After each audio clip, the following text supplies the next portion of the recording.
there are a lot of incredible, heart-wrenching, difficult topics that we've had an opportunity to talk with different people over the number of years, Holly. Yeah, absolutely. It has run the gamut. And so I'm so excited for today as we continue to dive into some of those situations. But it's amazing how people emerge Mhm. stronger and learn so much from the valleys. I wish it wasn't like that. I wish we could all just be mountaintops all the time. That'd be great. Yeah, man. Yeah, But no, it'd be life good. just isn't like that. You look at the popularity of Sound of Freedom Hmm. and how that movie over the last month, 6 weeks has just been absolutely incredible. The topic of human trafficking has come up. And I think we'd be remiss to not maybe dive a little bit more into those things for this week. Yeah, absolutely. So let's do it without further ado. We got a author, speaker, social justice advocate, Lena Cebula. How are you? I'm good, guys, and thank you so much for having me. Oh, thank We like you. to ask the skill testing question because we never know where it's going to go. Lena, who are you and where did you come from?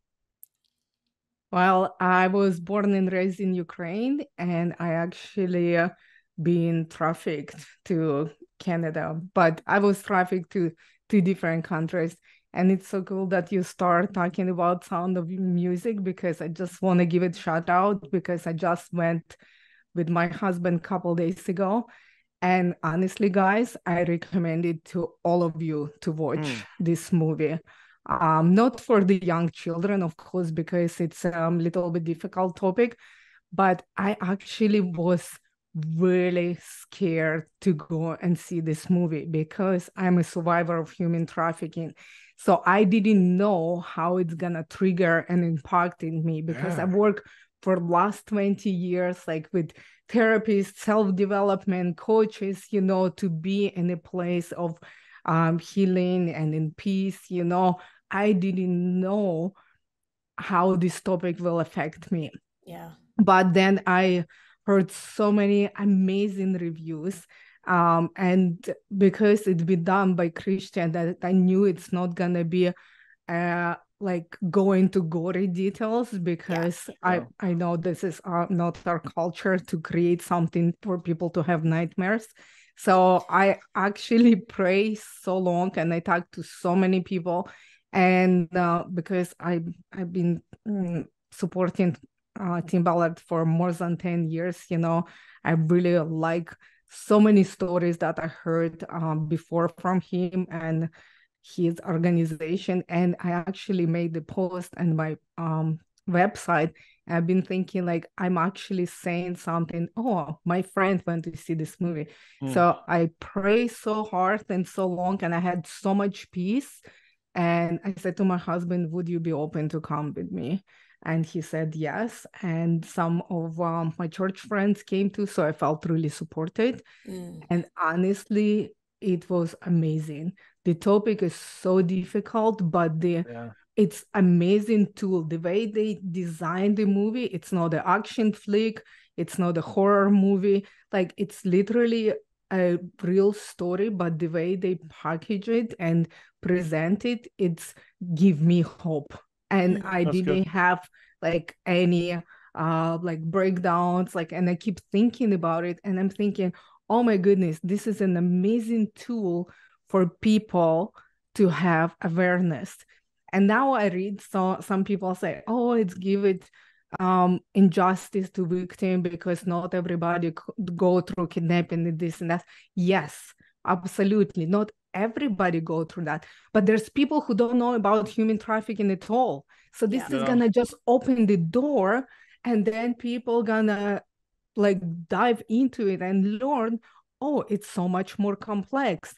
There are so many different ways, but I can do this right now, and I can help these kids, or I can help these people, or I can help women. So it's like literally opening the door. And the coolest part, guys, like literally next day after I saw this movie, one of my Russian friends who met me at the retreat said to me, Lena, would you be open to come and speak to us? Because this US church and here in Canada church, they've been friends for a very long time. They saw the movie and they got so much like impact. They want to do something, they want to learn, but they don't know anything about it. And that's what this movie does. And that's what I'm so excited about it, because I can come now and tell them, like, I have so many resources and organizations that I support through the years.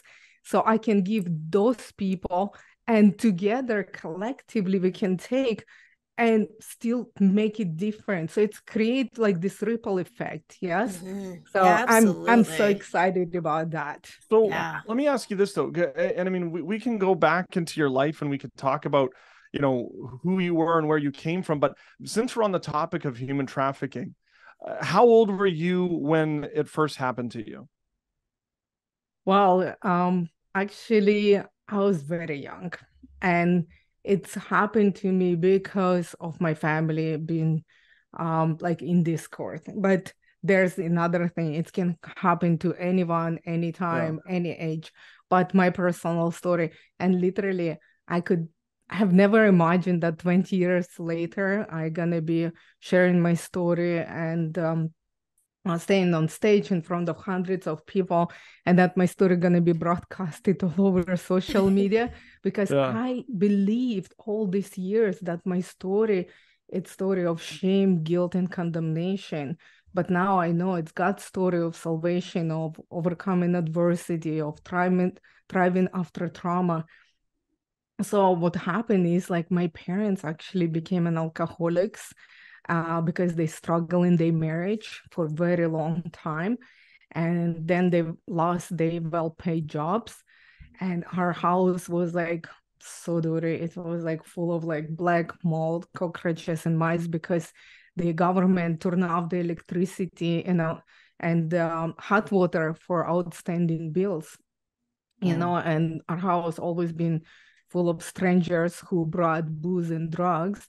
And I actually was looking forward for those people come when I was very young, because they brought food. That means like I would be eating. So that's how I end up mingling between those adults all the time. And from the young age, I became an easy target for those guys, because no government protected me, no, my parents protected me. So I've been actually raped numerous times, like since I was probably 13. But by that time, I was already, and drinking and smoking was not coming home. Like nobody really create the boundaries for me to be at home or anything like that.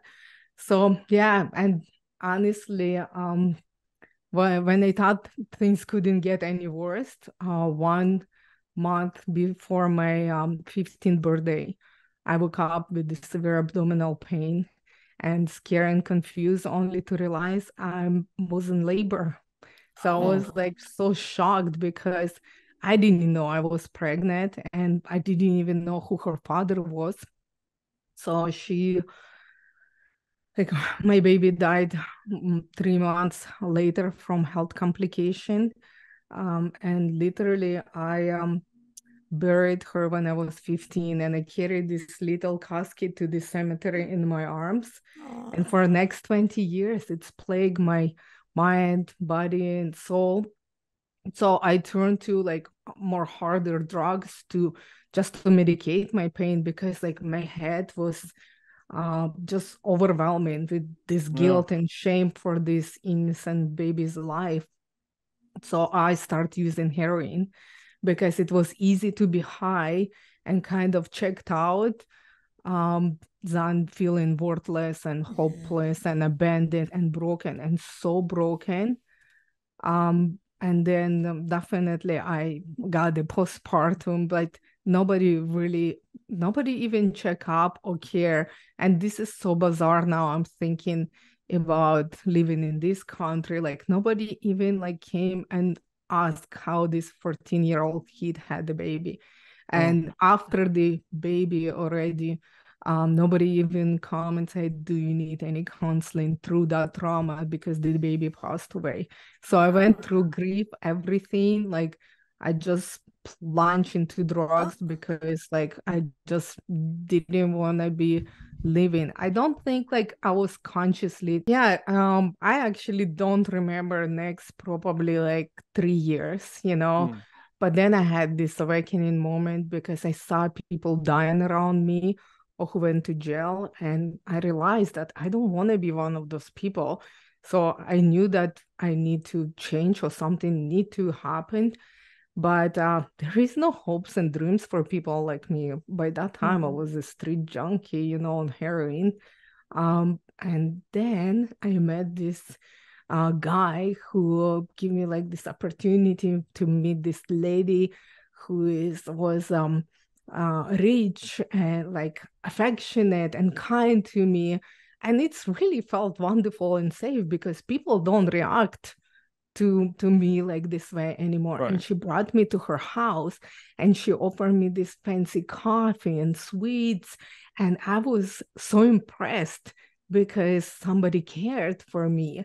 And then casually she offered me a job. So I didn't really ask any specifics. I just say yes to the job because it sounded like an opportunity to get out from the place I was before. So her team went to work and they cleaned me up, dressed me up. Like I literally then I still was on heroin, like I don't remember how we got to airport. I don't remember uh the customs. Like I have like no idea. Just one day I woke up hearing this Muslim prayer, Allahu Akbar, run out. So I woke up in a foreign country. So I Oh, got wow. so Wow. freaked out. And it took me a while to realize that she actually sold me into human trafficking. Oh, So I was by default, like I knew that, you know, and honestly, this is another thing. People don't quit heroin, not because it's so wonderful, but because the body cannot really handle withdrawals. And yeah. most of the time, like people die. But by default, I quit heroin. And because I was in a new environment and everything was so different, like, so my brain actually kick in and get my body out of this like really painful like sickness. And at that moment, honestly, guys, like I kid you not, I felt like in a second like I was in a fairy tale because we have two guys accompany us, five girls, and they took us in this beautiful city on the Red Sea where every building was painted white. And I was walking in Red Sea. They took us to the restaurants. They buy us like all these lavish gifts. There's like I saw this sunset on the Red Sea and like with orange and red hues, and I was so grateful that I could experience this beauty because compared to like where I was like few weeks ago, and I was blown away. And I thought like, wow, this is an amazing opportunity to see a thing because like I was so young. Like I Mm. just turned 18. Like I was so naive. Like I had no idea what's happening. But so far it was wonderful. So I clean from drugs, I'm fed, I'm dressed, somebody care for me. It's beautiful resort there. But literally, like day after that we came, our hotel was raided by the police because one of the guy was like on the red, whatever flag Like a radar. most He's wanted like, list. yeah, Yeah. he's Yeah. like human trafficking. So they put all of us in they brought us all in a police station and they start questioning us, but because nobody like they couldn't translate to Russian, and they could like repeat one phrase that we could understand, why are you here, why are you here, and we just spoke Russian and they could not hold us for the like more than they supposed to. And plus we've been given script, so like I've been Yeah. lying half of my life to get what I need and want, So for me, it was whatever. So they actually let us go, but they put that guy in jail. But another guy who was with him, he took us and we went to another like mysterious destination when they drove like through the sand dunes for hours. And that's when it got really scary because I already had so many encounters with police since like 13-year-old. Like it wasn't like really That's scary for me. But when they drop us off in the middle of nowhere, there was this Bedouin tent, and there was two huge Middle Eastern armed men, like they had guns, and they just drop us off and left us there. So they didn't care for us really. They didn't feed us and didn't it was terrible. And in the middle of the night, they actually forced us to crawl under the barbed wire to crossing the border between the Israel and Egypt illegally. But it was so crazy because I could hear the soldiers who has machine guns on the this border tower. What? And literally it's like a movie trailer. But Yeah. Honestly, later on, I was researching for my book, a few years later, they actually on that border, because this is happening so often, because this route being used, now they have motion detectors. No. They have so many all these new gadgets to actually prevent that, because if they caught us, they probably would prevent that other 2 years of my life when I've been sold into brothel. Because on another side, we actually they make us crawl us on another side, but there was no one to receive us because we've been holed up with the police. So on timing, we were off time. So next day, those guys put us on the bed of the truck and put huge spare tires on us and cover us with tarp. And we actually went through the border that way. So on another side, those other guys just took us, put us in the Jeep. But there's not just put, they make us run and jump and climb over the fence and stuff us in the car. And it was bizarre. I think I lost my shoe and I ran with one shoe. It was so crazy. And so, yes. Let me ask this though. I mean, because you'll have so many incredible stories that I'm, like you said, we can make a movie out of this already. And there's so many other little things that I want to that Holly and I were saying that we wanted to dive into. How did you get to Canada? Yeah. If I don't know if there's from where you were to then, was going to Canada a good experience, or was it another one of those, you were in the midst of the human trafficking thing, or did you escape and you're like, no, I'm going to Canada? Yes. So it's really cool story. And how it happens when I've been sold in the brothel. Actually, one of my bodyguards share the good news of God's love with me. And actually, when my grandpa was dying, he took me to Jerusalem to pray at the Wailing Wall. So I've been already there. I've been in Israel almost 2 years. And this guy, literally in the middle of the brothel, he ministered to me all this time. So after praying at the Wailing Wall, I decided to leave. And because I already pay all my debts, and they allowed me to leave. And guess what, guys? This is not really usual situation. Most of the time, you don't leave this kind of situation alive unless your husband rescued.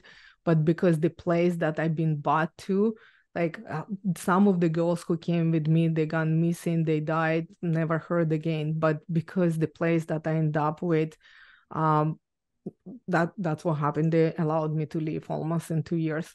So I actually saved up some money. But one of my other bodyguard stole all my possession, and my trustworthy aunt stole all my money. And I start using heroin again. So I knew that I'm going back into the same thing, and I actually become the number one, right hand of number one drug dealer in my city. So I knew I have unlimited amount of heroin that I can die of overdose anytime. And I knew that it wasn't safe. Somebody could murder me, for all this stuff. So I decided to leave. So I didn't know, I had no any means or ideas. So second time, I actually sold myself into human trafficking, thinking that they're gonna take me back to Israel, because I thought the Israel better than this life. And but they brought me to Canada. They actually brought me to Canada. But the coolest part that I think this is God's hand, they allowed me to go learn English, and they submit my documents so I would not be deported, because when the girls get deported, they lose in money. But Yeah. because I was already broken in, they trusted me to be a slave, so that's actually helped me to understand. But I've been in Israel illegally. I have no documents, so I was like in prison. But here I was learning English. My documents was in the government, so I understood that I have a paper trail, that somebody knows that I'm here if something happens. And then I was like, I think like I was 23 years old when somebody first time told me that I have rights. I'm like, what kind of rights? They're like human rights.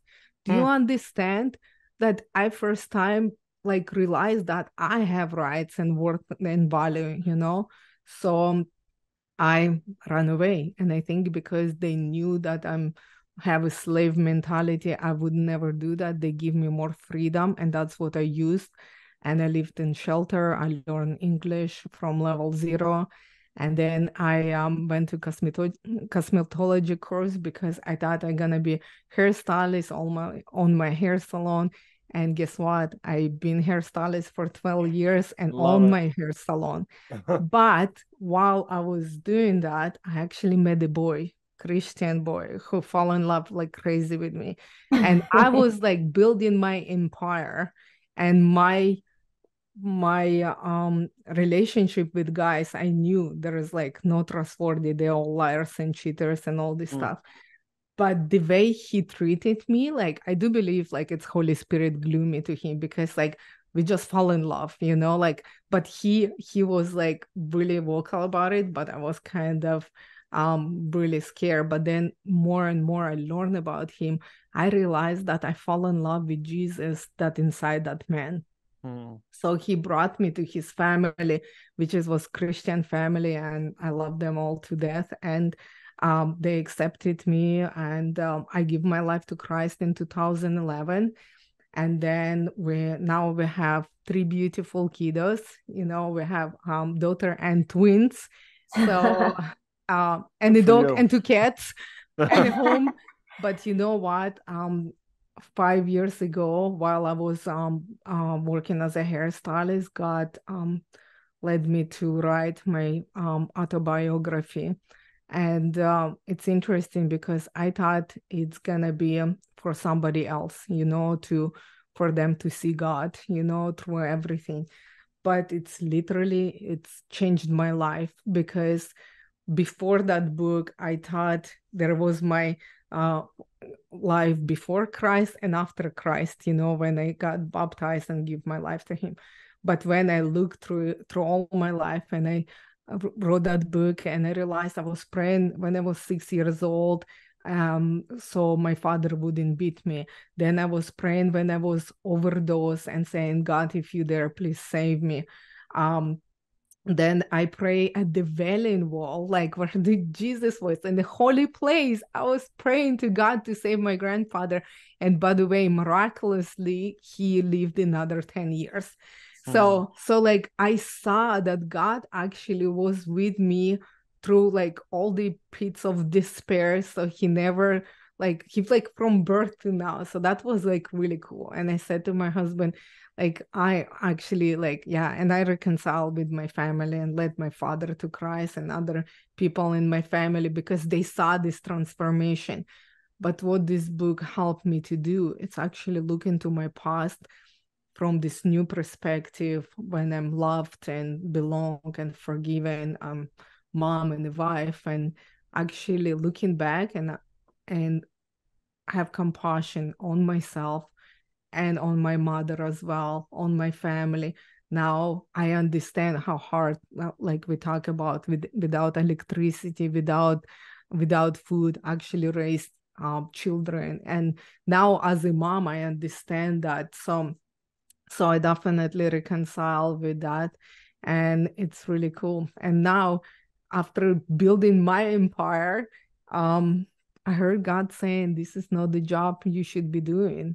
So 3 years ago, I closed my salon and I published my book. Yeah. And now I'm speaking, I'm sharing my story. And I have a podcast called Love and Beloved, where I'm talking about and God and human trafficking and overcoming adversity, because I want people to understand that there is a chance to have love and hope and wholeness again after everything like we've seen and done. So that's my message. Wow. Hearing your story, I'm on a roller coaster of emotions because you're talking about you are, essentially wooed into the human trafficking world, and it sounded like it was freedom. And I got excited because I thought, oh, maybe somebody believed in you. And then just to have the rug pulled out from underneath you, what did that do for you when you thought, I can have a great life? Oh, now I'm actually a slave. And then to get to the point with having that slave mentality. It was very interesting, but I think like because I was so broken to go into slavery, I think I've already been broken before I got to there. Yeah. But I do believe like by writing this book, I saw a moment in my life when I was outside of my city, sitting on a hill with the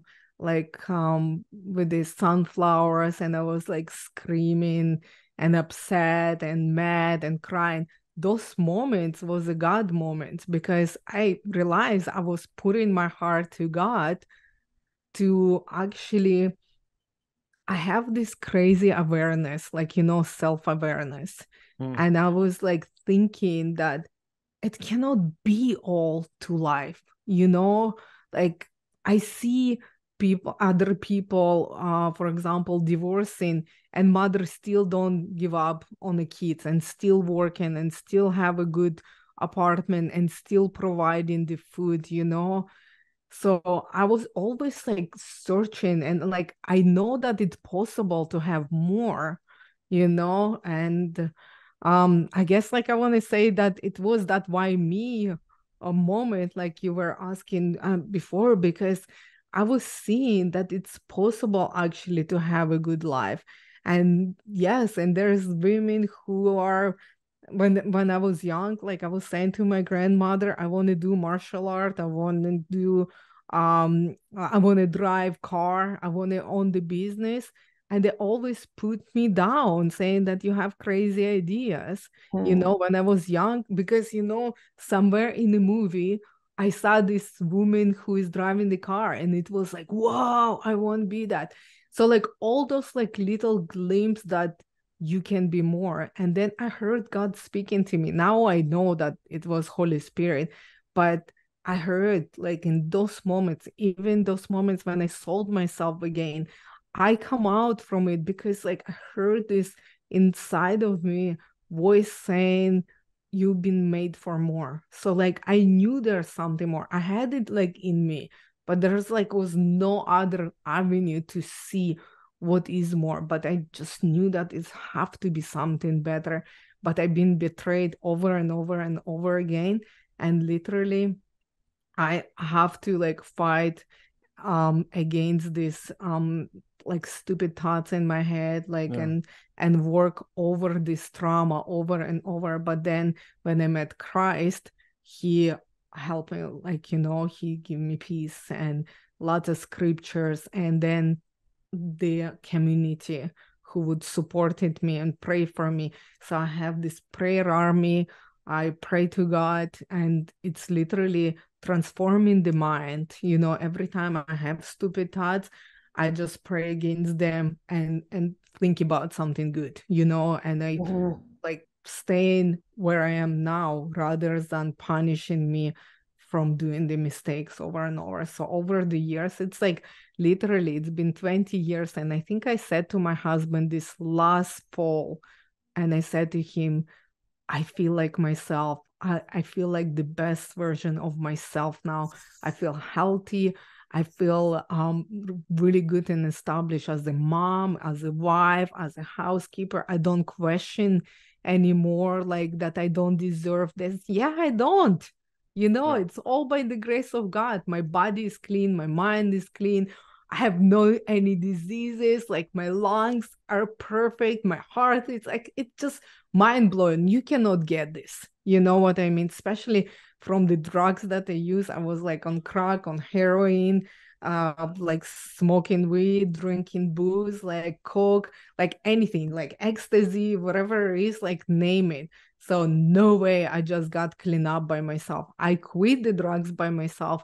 I rehab myself, but the peace and understanding and drive and passion and compassion and change, it's all from God. So this to my faith glory, to him glory. So there is, so if you guys at the end of the rope, and that's where you should go, you should give God a chance. We hear your story, and we hear your story of faith, and we talk about your book. Before Holly asks you our skill testing question and the why me question, I wanted to ask you about Fight for Freedom. What is Fight for Freedom? Yes, so I actually partner up with this organization, I do believe in 2017. They came to our church and they were talking about human trafficking. And this is first time I actually heard that it's kind of like more public, because I didn't speak about it because nobody was talking about this in 2017. Now with this movie come out, everything like so much more, like the victims are more vocal. And I'm so grateful to you guys that you're doing this and sharing these stories, because it's going public. And when they came, it was like almost like taboo, but it was already 20 years like ago I've been trafficked. So the problem was there before even like I was born. But they came and they actually were going to the strip clubs. They were praying for victims of human trafficking, and they were asking like if anybody wanted to participate. I got a panic attack because I imagined myself going into strip club, and I literally have like whole blown panic attack, thinking like, whoa, that's too close.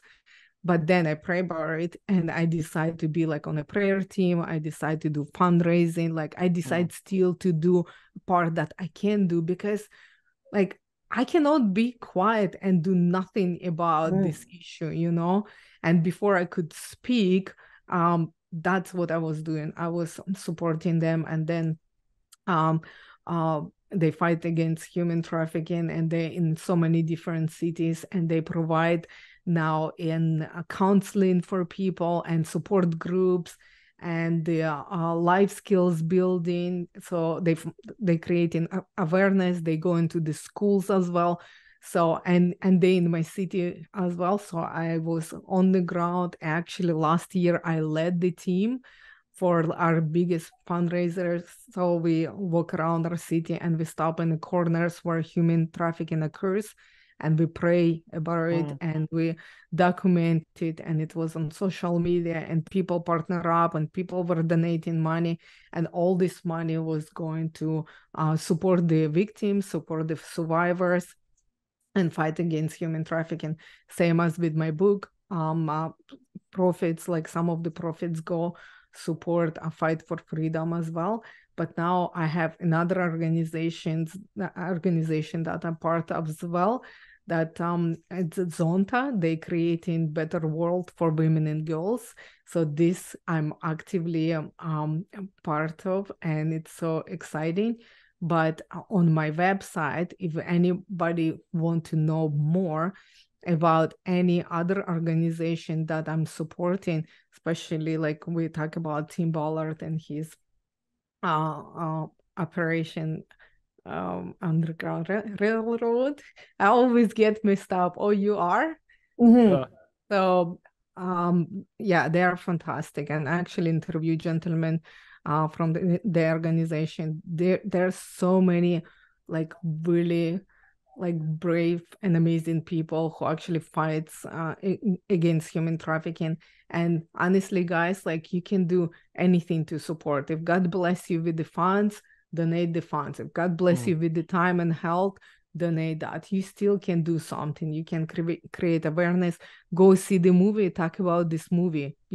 Doesn't really cost that that much, but you still gonna create awareness. Maybe you're gonna say something to a friend who doesn't know about it, and they hear something and say, oh, you know what, I think I know somebody or someone or somebody in my family actually like going through this stuff. Because I always say, like, if we know what we're looking for, the red flags and light bulbs or whatever it's called, intuition, always gonna, you cannot unsee it, you're gonna see and you're gonna question, is that a human trafficking situation? So we need to educate ourselves. We don't have to be afraid. I know it's scary and it's overwhelming, but we don't have to be afraid.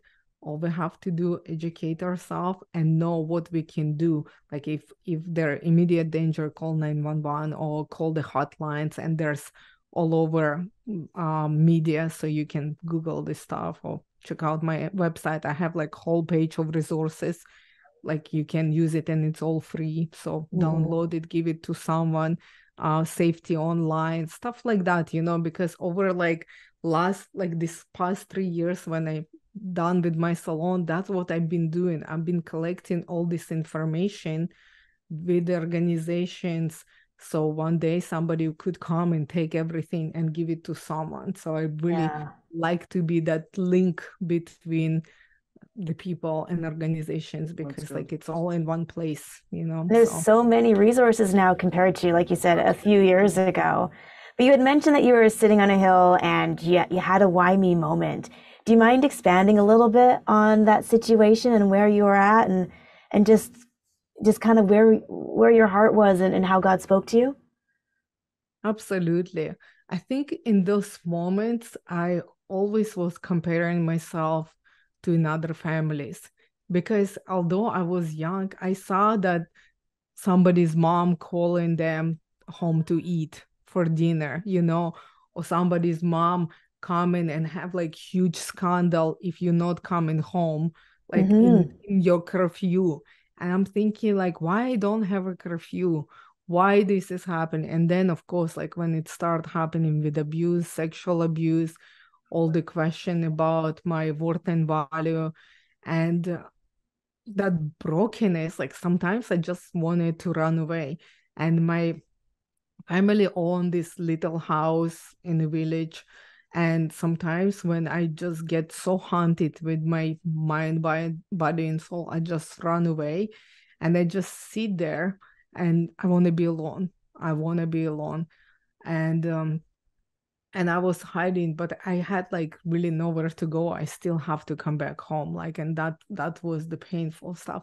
And I always was like now I know I was asking God, but that time looking at this beauty, like the sunflowers were open up, like I inhale with the forest, and there's opening and I can see like God's creation, but I feel so dark and so heavy and so painful, and I cry and I feel like in distress. And now it's so bizarre that like I actually could express all those feelings like when I was so young, and that's why I'm thinking like I have like this crazy self-awareness. And that was why me moment, because I knew that it could be better, but why my parents like that? Why this is happening? Why me? Like, why this stuff?